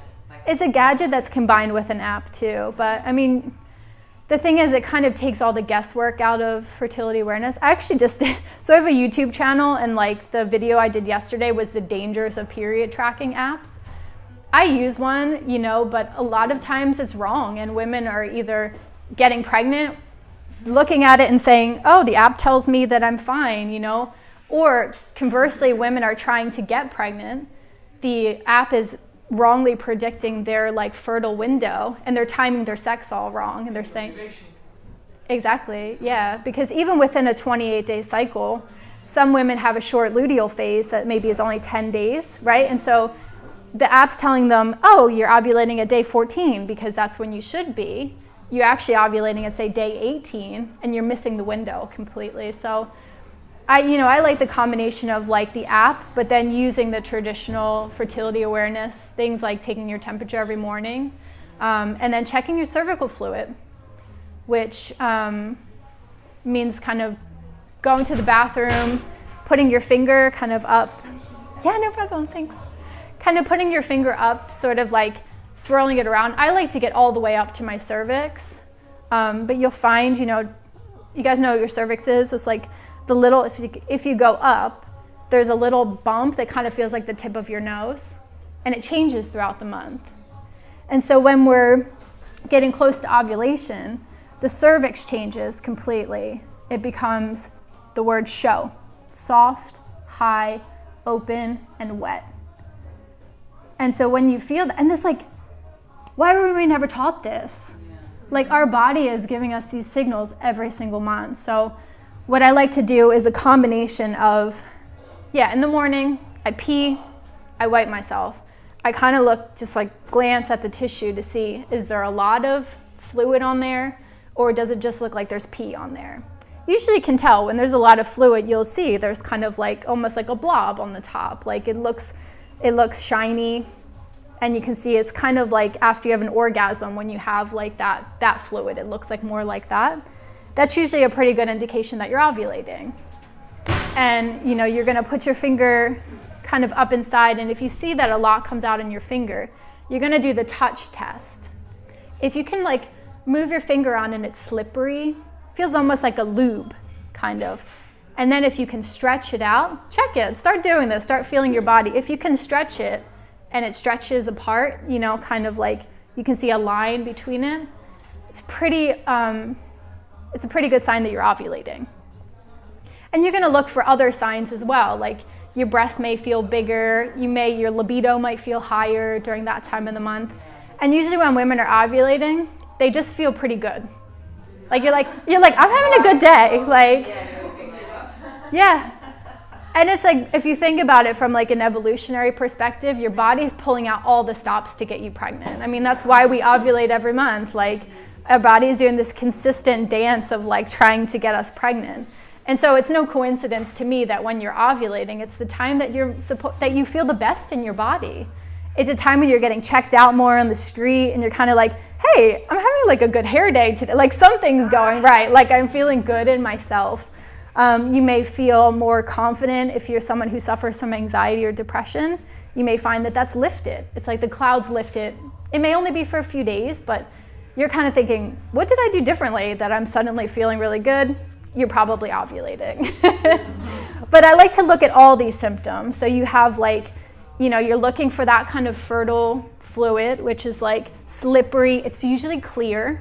It kind of looks like if you broke open a raw egg, it looks like the egg white part. So I say egg white, but it's like an egg clear, really, we should call it. If you see that, if you can touch your cervix and it's soft, it's high, it's pretty far up there, like it's kind of hard to get to. It feels open. it feels kind of wet. Now, in order to know that it's different, you need to feel it throughout the month. You need to feel it changing. If you're someone who has irregular cycles like I had for over a decade, you know how I would find out that my period was coming? I would feel the cervix starts to ride low in your uterus rides lower. You kind of put your finger up and you're like, wow, my cervix is right there, like it's really low. And that's because like your uterus gets into position for menstruation. It's almost like when you have a baby and their head is kind of like everything's dropping down into position. So when you feel that that cervix is lower, you're like, oh, I might be coming up to my period. And the fluid changes throughout the month. So it has this kind of like spiral that it goes through. It starts off with the blood, you know, that's obvious. I know I'm in this part of my cycle because I'm physically bleeding. Then it goes to dry. This is when you might need some extra lube when you're having sex, you know. You might need a little like natural helping hand because we're just dry as women during this part, you know. And sometimes no amount of turned onness is going to help that. So usually what I look for at this time of the month is like during my daily finger inspection of my body, I like to touch it, and if it starts to feel a little bit tacky, like you put glue on your finger and it kind of started to dry. If you do the touch taste and when you like put your fingers together, it starts to roll a little bit. You get kind of balls. It's like sticky, there's not a lot on there. You're usually not fertile during that time. So that usually happens right after you stop bleeding or right before you're about to start bleeding. Yeah, so you get it at the beginning, you get it at the end again. And then there's this kind of middle window when you're heading towards fertility and you're heading away from fertility. And that's when you're going to see fertile fluid that's more like a lotion. It's like a cream you would put on your skin. Sometimes it's usually like white. Sometimes you might see a little bit of a yellow. If it's yellow, don't worry. As long as you don't have like an itch or a smell, yeah. She knows it. You could teach the class too. Yeah, so it's usually like creamy, and as long as you don't have like a pretty gross kind of cheesy smell or you're not itchy, you don't have to worry if it's yellow. Like that's totally fine. And then you'll start to notice the difference. You'll say, okay, I'm at a lotion now. And then, you know, in the next few days, then you'll get to that fertile quality. And if, you know, you're touching your cervix, you're finding that every day it's going a little bit higher, it's getting a little bit more open. And, you know, biologically it's opening to allow the semen to come in and fertilize the egg. So, yeah. Sometimes I can feel like a bit of pain. During your ovulation? Yeah. That's totally normal. It has the most unsexy name. It's called Mittelschmerz. That's like the technical name. Yeah, see, that's every time. Oh, that was my Mittelschmerz. I'm sure like a German named that one. Mittelschmerz. Sounds like a German name, to be honest. It does, yeah. Yeah, so pain like around ovulation is totally normal. You usually feel it on one side, and then next month you might feel it on the other side. Pain around, you know, so for anybody who doesn't know, like, oh, thank you. It was nice to have you. If you kind of go like this and you make a triangle, your uterus is inside of the triangle. But on your pinkies, that's where your ovaries are.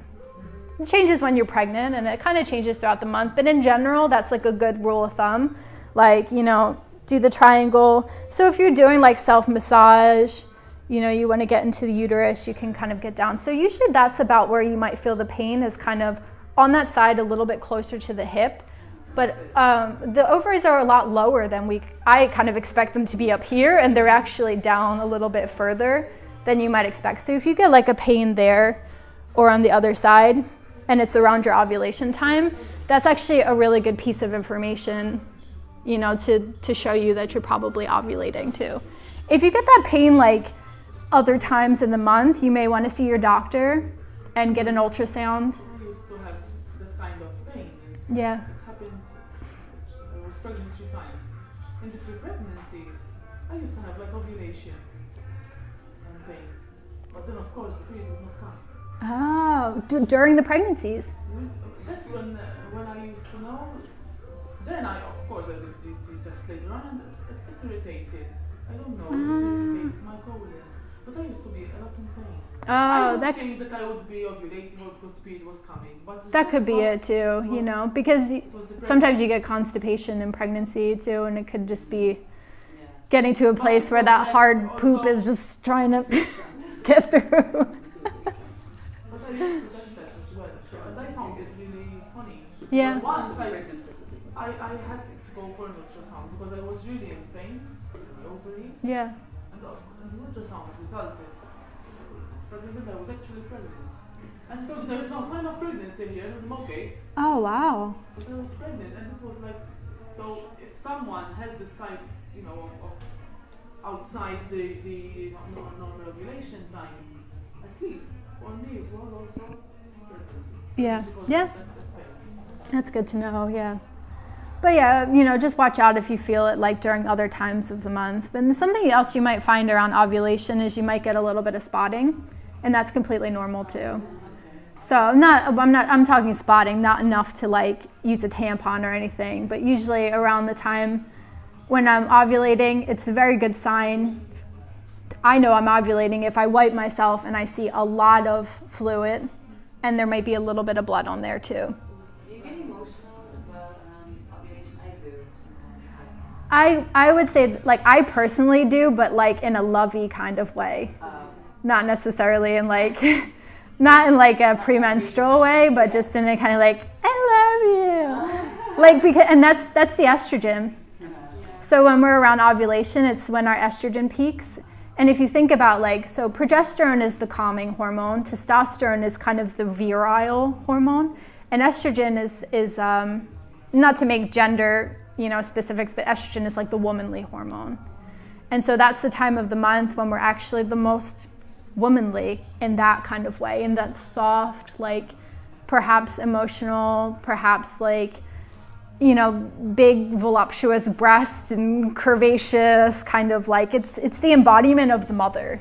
And so that comes out for different women, and for you that might be a teariness or emotionality or, you know, a connection with that part of yourself, and perhaps the rest of the month you're existing in almost a more masculine kind of like, right, gotta get the shit done, gotta baby ABC, you know, like in that way, you know.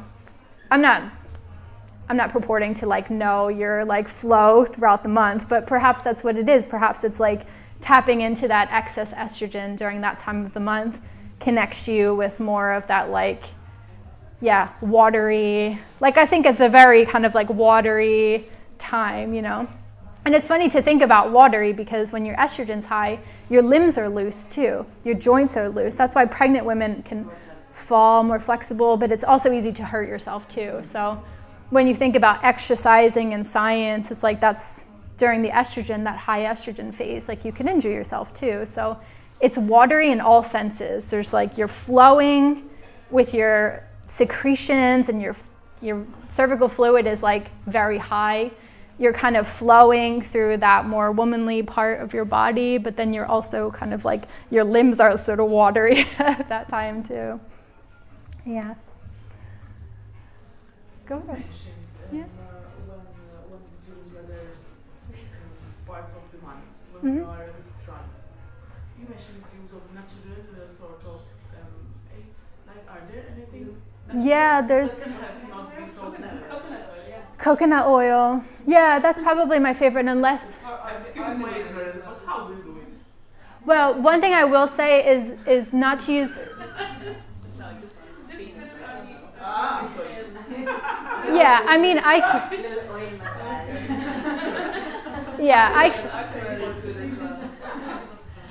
But a caveat, you know, something important that I would say there is you shouldn't use coconut oil with condoms because the oil can break down the latex. So if you're using condoms, you want to use a water-based lubricant. So it depends on what kind of protection you're using. If you're using condoms, you want to go water-based, in which case you could either buy natural ones online like I do. There's a brand called Yes that does a nice one. There's another brand called Sliquid with an S. It's like S liquid, kind of pushed together. Or this is kind of weird, but I've done it. You can actually make a gel out of flax seeds you boil flax seeds with water and it turns into like a gel, and then you just bottle it. It doesn't last very long because there's no preservatives in there, but if you break open a capsule of vitamin E, that can act as a preservative for a little bit, and it's totally fine to put. Actually, the vitamin E will give you a little bit of estrogen as well in that area, which can help with bringing good blood flow. But if you want it to, if you're not using condoms, coconut oil is perfectly fine too. And how do you use it? You just keep a jar by the bed, and then you just either put it, if you're having sex with a man, you can either start by giving him a bit of a hand job with the coconut oil, which feels amazing for him, I'm sure, or you can give yourself a little massage. And it's antibacterial, it's antifungal, it's really good for the down there area too. But yeah, don't use the coconut oil if you're using condoms. Yeah. Thank you. Yeah, no problem. So I think we're just about, it's 4:00. We're just about out of time. We never did any meditation. I mean, you guys are free to leave. If anyone wants to stay for like a little 10-minute womb meditation, because I really wanted to add that as part of our piece. I did a lot of talking. You guys did a lot of listening and asking really great questions and taking notes, which I appreciate. But I think it would be nice to kind of, if anybody wants to end it with a grounding, like let's connect to our bodies, we can do that too. So just find a comfy place to sit.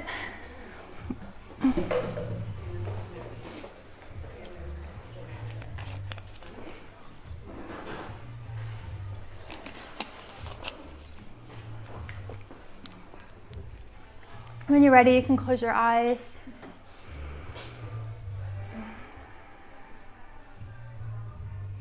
We've been sitting a while, so let's roll the shoulders back, away from the ears. Let's just do that a couple times, just to kind of release the tension in the shoulders.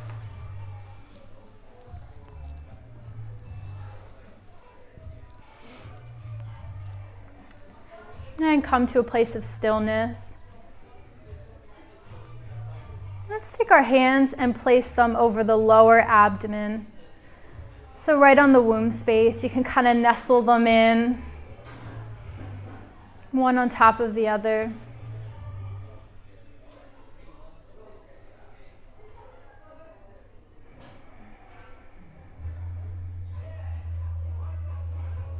And let's start to deepen the breath.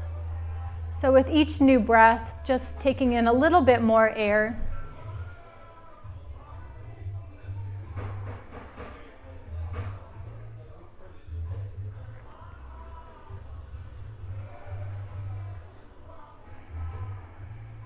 Notice as you breathe in, you can feel the belly start to rise and fall with each breath.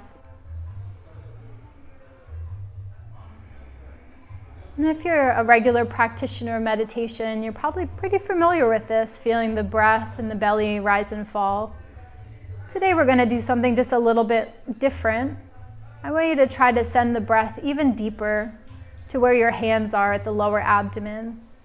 So see if you can even feel that part of your body rising and falling with each breath.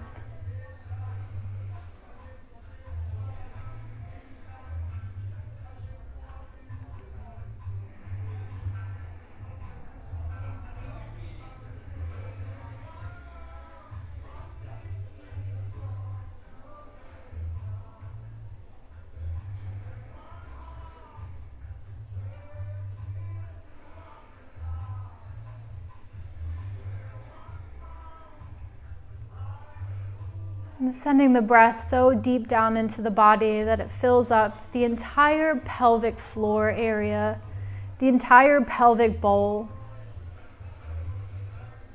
When I say pelvic bowl, I mean from the hips to the front of the pelvis, to the back of the sacrum.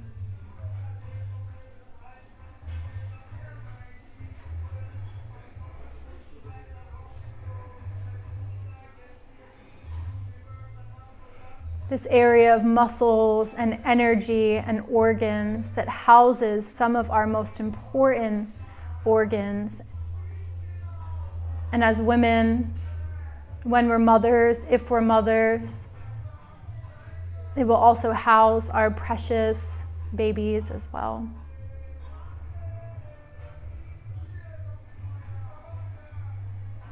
And if you've never done anything like this before, just taking a moment to feel how different it is to breathe down here into your pelvic bowl. We're kind of cleaning up the cobwebs down here, using our breath to reinvigorate.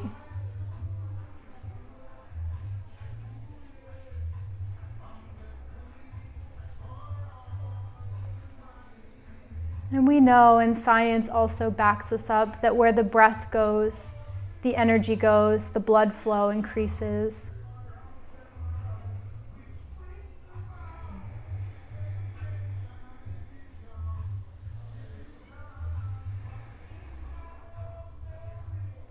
Let's see if we can spread the energy with our breath to also encompass the ovaries.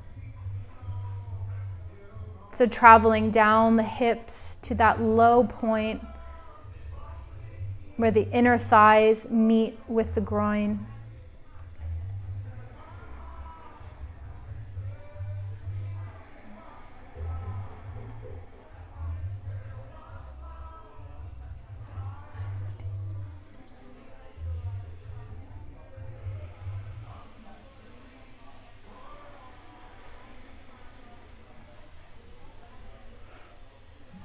Let's expand the breath even further to have it encompass the entire vaginal canal.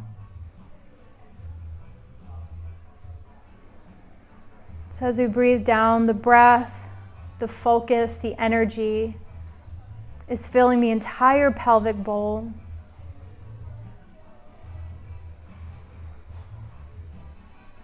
As well as filling up the entire vaginal canal. And if you feel like it, you can even give the vaginal canal a little squeeze, squeezing your pelvic floor muscles, as if you were stopping the flow of urine, like you were peeing and you were going to stop it. Drawing up with the muscles. Just kind of saying like, hello, I'm here. Waking up this part of the body.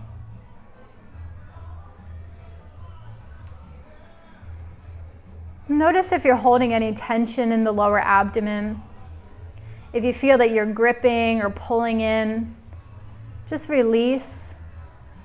Let your belly hang out like a Buddha belly.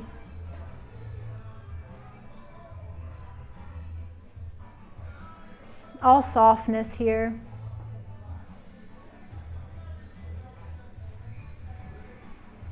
And finally, keeping one hand on your lower abdomen, let's place the other one on our heart, right in the center of the chest, in the heart space.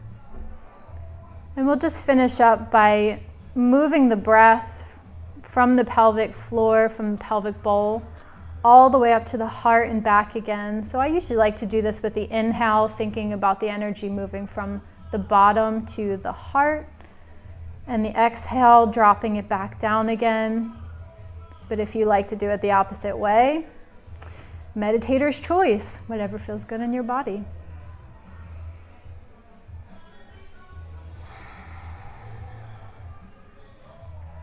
So creating this really beautiful circle of energy from the womb directly to the heart and back down again.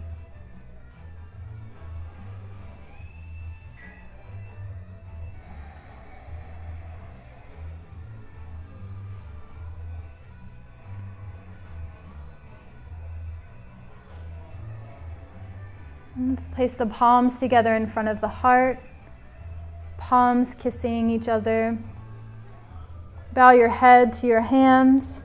Take a deep breath, honoring the deep feminine inside of you, honoring your deep feminine knowledge, the wisdom of your body, the brilliance, the beautiful, the fantastic cycle of your body.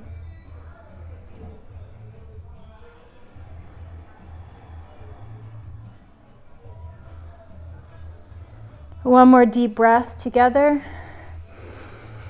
Letting it out. And when you're ready, you can gently open your eyes.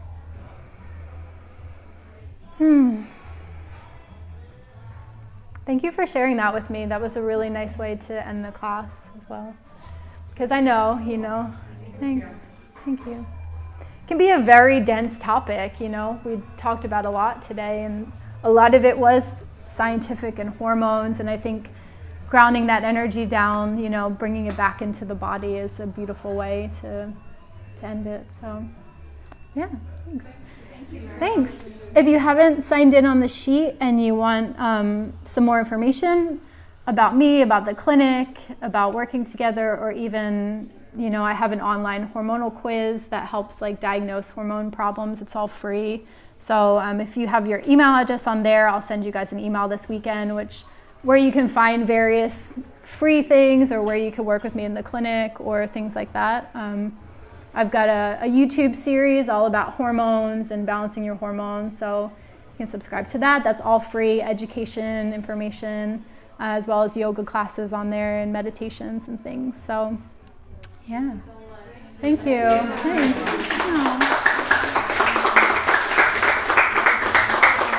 Oh. Thanks, guys. It was really nice. Thank you for spending a sunny afternoon with